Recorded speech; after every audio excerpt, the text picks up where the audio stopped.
Toronto police believe they have cracked the case on a 36-year-old murder mystery that shattered the lives of two Ontario families. Guy Paul Morant was exonerated more than a decade after the killing of Christine Jessop, and the same DNA that allowed him to walk free has now been used to track down the man police believe is the 9-year-old's true killer. We have no daughter, no grandchildren, and heaven knows what she would have become as a young lady. It was a case that gripped a community. 9-year-old Christine Jessop disappeared from her Queensville, Ontario home on October 3rd, 1984. Her body found 3 months later in Sunderland, north of Uxbridge. She'd been raped and stabbed to death. It's an oppressive thought for them to think that this case will never be solved. A decade-long ordeal saw police arrest Jessop's neighbor, Guy Paul Morant, convicting him of murder after 2 trials, then ultimately exonerating him thanks to new DNA evidence. I think it's time to celebrate. The wrongfully convicted man would receive a $1.25 million settlement from the province and a public apology. Toronto police took over the cold case in 1996, but the search for the real killer ran dry. That is, until now, nearly 36 years later.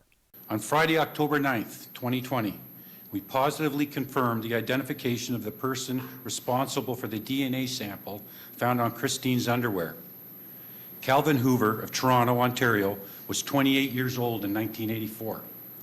He was known to the Jessop family at the time of Christine's disappearance. While the DNA evidence isn't new, the way it's being examined is. The semen found on Christine's underwear was sent to a U.S. lab that specializes in genetic genealogy. Simply put, it is not a DNA match. What it is it provides a potential, and I must stress a potential, family lineage from a DNA sample. From there, a family tree is built, and investigators search through names of distant relatives for possible persons of interest. That's how Calvin Hoover was found. He died in 2015, but was a neighbor and acquaintance of the Jessops, and eventually a full DNA match was made. At long last. Of course, as a person accused of and indeed convicted of a crime he didn't commit, he's very relieved that they finally found the real killer as well. Guy Paul Morant issued a statement today reading in part, "I'm relieved for Christine's mother, Janet, and her family, and hope this will give them some peace of mind. I'm grateful that the Toronto police stayed on the case and have now finally solved it."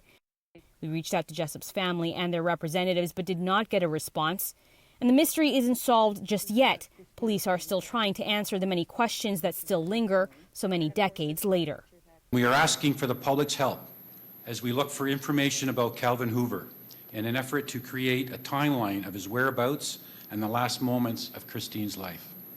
Now, this case involved both York Regional Police and Durham Police because of where Christine went missing from and where her body was found. Now, Toronto Police has taken over that cold case and will continue to be the lead in this investigation. Janelle Amasa, City News.